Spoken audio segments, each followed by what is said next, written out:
Deer audience, আসসালামু আলাইকুম। Welcome to learn with Ashik. আজকে আমরা রাইট ফর্ম অফ ভার্ব সিরিজের প্রথম ক্লাস করতে চলেছি। আর রাইট ফর্ম অফ ভার্ব সিরিজের প্রথম ক্লাসে আমাদের যেটা খুব জানা জরুরি সেটা হচ্ছে রাইট ফর্ম অফ ভার্ব জিনিসটা আসলে কি। আমরা অনেকেই মনে করি রাইট ফর্ম অফ ভার্ব মনে হয় কোনো গ্রামাটিক্যাল আইটেমস, বাট মনে রাখতে হবে রাইট ফর্ম অফ ভার্ব এটা কোনো গ্রামাটিক্যাল আইটেমস না। এটা হচ্ছে অনেকগুলো গ্রামাটিক্যাল আইটেমস নিয়ে গঠিত একটা কোশ্চেনের টাইপ বা ওয়ান টাইপস অফ কোশ্চেন, যেটা কিনা ভার্বের সঠিক চেহারা বর্ণনা করে থাকে। আমি আবার বলছি, right form of verb means ভার্বের সঠিক চেহারা। আর এই ভার্বের সঠিক চেহারা অনেকগুলো গ্রামারের উপর ডিপেন্ড করে, যার মধ্যে সব থেকে ইম্পর্টেন্ট গ্রামারটার নাম হচ্ছে সাবজেক্ট ভার্ব এগ্রিমেন্ট। আজকে আমরা সেই সাবজেক্ট ভার্ব এগ্রিমেন্টের খুব ইম্পর্টেন্ট একটা রুলস নিয়ে কাজ করবো, সাথে আমরা বেসিক পার্টটা শিখবো। দেন সাবজেক্ট ভার্ব এগ্রিমেন্টটা মানে কি আসলে? সাবজেক্ট ভার্ব এগ্রিমেন্ট মানে হচ্ছে সাবজেক্ট আর ভার্বের সাথে একটা এগ্রিমেন্ট হয়েছে, অর্থাৎ চুক্তি, যেখানে সাবজেক্ট বলছে আমি যদি সিঙ্গুলার হই তুমিও হবা সিঙ্গুলার, আমি যদি প্লুরাল হই তুমিও হবা প্লুরাল। এই যে দুইজনের মধ্যে যে চুক্তিটা, এটাকেই বলা হচ্ছে সাবজেক্ট ভার্ব এগ্রিমেন্ট। আর এই সাবজেক্ট ভার্ব এগ্রিমেন্টের ক্ষেত্রে আমাদের মনে রাখতে হবে সাবজেক্টটা যদি সিঙ্গুলার হয় ভার্ব হবে সিঙ্গুলার, সাবজেক্টটা যদি প্লুরাল হয় ভার্ব হবে প্লুরাল। সেটা কেমন আমরা একটু খেয়াল করে দেখি। সো সাবজেক্ট ভার্ব এগ্রিমেন্টের যে ব্যাপারটা, সাবজেক্ট যদি সিঙ্গুলার হয় ভার্ব হবে সিঙ্গুলার, সাবজেক্ট যদি প্লুরাল হয় ভার্ব হবে প্লুরাল। আমরা কিছু উদাহরণের মাধ্যমে ক্লিয়ার হওয়ার চেষ্টা করি। একটু খেয়াল করে দেখবেন, নাহিন, এই জায়গাতে এই নাহিন সাবজেক্টটা হচ্ছে সিঙ্গুলার, তাই তাদের ভার্বও হচ্ছে সিঙ্গুলার। খেয়াল করে দেখবেন এই দুইটা সেন্টেন্সের ক্ষেত্রেই এই পরের অংশের কিন্তু কোনো পরিবর্তন নাই। পরেও আছে মেনি গ্রামার বুকস, তারপরেরটাও আছে মেনি গ্রামার বুকস। এই মেনি গ্রামার বুকসে কোনো প্রবলেম নাই, প্রবলেমটা হচ্ছে সাবজেক্টে। সাবজেক্ট যখন নাহিন সিঙ্গুলার তখন ভার্বও সিঙ্গুলার, আর সাবজেক্টটা যখন দে অর্থাৎ প্লুরাল তাদের ভার্বও কিন্তু প্লুরাল। অর্থাৎ এই ভার্বটা সিঙ্গুলার হবে না প্লুরাল হবে, এটা প্রথমত ডিপেন্ডস করে সাবজেক্টের সাথে। সাবজেক্ট যদি সিঙ্গুলার হয় ভার্ব হবে সিঙ্গুলার, সাবজেক্ট যদি প্লুরাল হয় ভার্ব হবে প্লুরাল। আমরা যদি আরেকটা দেখি, এই যে আই, এর সাথে ইজ কেন হচ্ছে না? আমরা যখন বলছি আই ড্যাশ স্টুডেন্ট, মনে রাখতে হবে আই মানে যখন আমি, তখন আই এর সাথে কখনো ইজ বসতে পারে না, হবে আই এম। সো আইটা যদি সিঙ্গুলার হয় এখানে হবে এম, আপনি যদি ইজ দেন তাহলে সেটা ভুল হবে। দ্যাট মিনস এই ভার্বটা এম হবে না ইজ হবে, এটা হ্যাভ হবে না হ্যাজ হবে, it depends on the subject. আর ইংলিশে এটাকে বলা হচ্ছে সাবজেক্ট ভার্ব এগ্রিমেন্ট। আমরা যদি এই সাবজেক্ট ভার্ব এগ্রিমেন্টের উপরে ইউনিভার্সিটি আসা বেশ কিছু কোশ্চেন প্র্যাকটিস করার চেষ্টা করি, তাহলে কি দেখতে হবে আমরা একটু খেয়াল করি।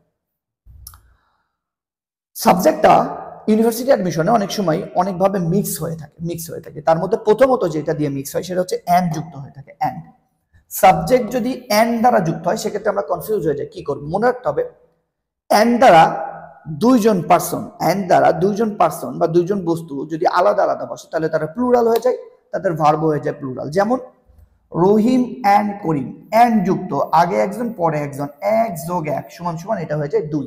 সো এরা যদি দুইজন হয় তাহলে এরা প্লুরাল, তাই তাদের ভার্ব হচ্ছে প্লুরাল। আর গুড ফ্রেন্ডস। আমরা আরো খেয়াল করতে পারি অনেস্টি অ্যান্ড হার্ডওয়ার্ক, একটু খেয়াল করবেন অনেস্টি অ্যান্ড হার্ডওয়ার্ক, এই যে অ্যান্ড এর আগে আছে অনেস্টি, পরে আছে হার্ডওয়ার্ক, দুইটা জিনিস। যেহেতু অ্যান্ড এর আগে পরে দুইটা সিঙ্গুলার নাউন আছে, তাই তারা হয়ে যাচ্ছে প্লুরাল, তাদের ভার্ব হবে প্লুরাল, লিড টু সাকসেস। আমরা যদি আরো খেয়াল করি ফায়ার অ্যান্ড ওয়াটার, খেয়াল করবেন ফায়ার অ্যান্ড ওয়াটার, অ্যান্ড এর আগে আছে ফায়ার পরে আছে ওয়াটার, দুইটা বিপরীতধর্মী জিনিস। ড্যাশ নট এগ্রি, তাহলে আমরা ব্যবহার করবো do not agree.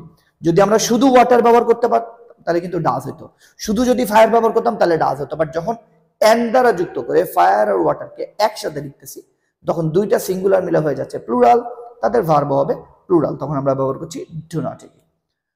I hope আপনার এই বিষয়টা ক্লিয়ার। আমরা বলছি subject verb agreement, that means subject আর ভার্বের সাথে চুক্তি। এক্ষেত্রে সাবজেক্ট প্রথমত অ্যান্ড যুক্ত হয়ে বসে, অ্যান্ড যুক্ত হয়ে, আর অ্যান্ড যুক্ত হয়ে সাবজেক্ট আগে একজন পরে একজন বসলে তারা হয়ে যায় প্লুরাল, তাদের ভার্ব হয়ে যাবে প্লুরাল। আমরা যদি আরো কিছু ইউনিভার্সিটি কোশ্চেন কি একটু খেয়াল করবেন, মিনা অ্যান্ড রিনা, এই যে এন্ড এর আগে পরে, এন্ড এর আগে মিনা পরে রিনা, এরা একজন একজন মিলে হয়ে গেছে দুইজন, এরা প্লুরাল, তাই এদের ভার্ব হবে প্লুরাল। এই কোশ্চেনটা যদি এইভাবে আসে তার উত্তর হবে আর কাজিন। দুই নম্বরটা খেয়াল করেন মাই ফ্যামিলি অ্যান্ড আই, এই যে অ্যান্ড, এই অ্যান্ড এর আগে একটা পরে একটা, তাহলে সিঙ্গুলার সিঙ্গুলার মিলে হয়ে গেছে প্লুরাল, তাই তাদের ভার্ব হবে প্লুরাল। অপশনগুলো ভার্সিতে এইভাবে আসে, তখন আমাদের এই প্লুরাল অপশনটা উত্তর করতে হবে are well. Next one university এইভাবে এসছে, ওই যে অপশনসগুলো আপনারা ওখানে দেখতে পাবেন। এখানে কোশ্চেন দেখেন time and tide dash for none, time and tide, এই যে এন্ড এর আগে পরে দুইটা জিনিস, দুইটা মিলে হয়ে গেছে প্লুরাল, তাই তাদের ভার্ব হয়ে যাচ্ছে প্লুরাল। তবে ক্ষেত্র বিশেষে কিছু ক্ষেত্রে টাইম এন্ড টাইর ওয়েট ফর নানও ব্যবহার করে প্রবাদ বাক্য ক্ষেত্রে। বাট আমরা মনে রাখবো অ্যান্ড এর আগে পরে দুইটা সিঙ্গুলার মিলে প্লুরাল, তাদের ভার্ব হবে প্লুরাল। এরপরে খেয়াল করেন Jamal and I, Jamal and I, এই যে জামাল অ্যান্ড আই, অ্যান্ড এর আগে পরে দুইজন, তারা প্লুরাল, তাদের ভার্ব হবে প্লুরাল, অর্থাৎ তাদের ভার্বটা উত্তর করতে হবে ওয়াক টু স্কুল।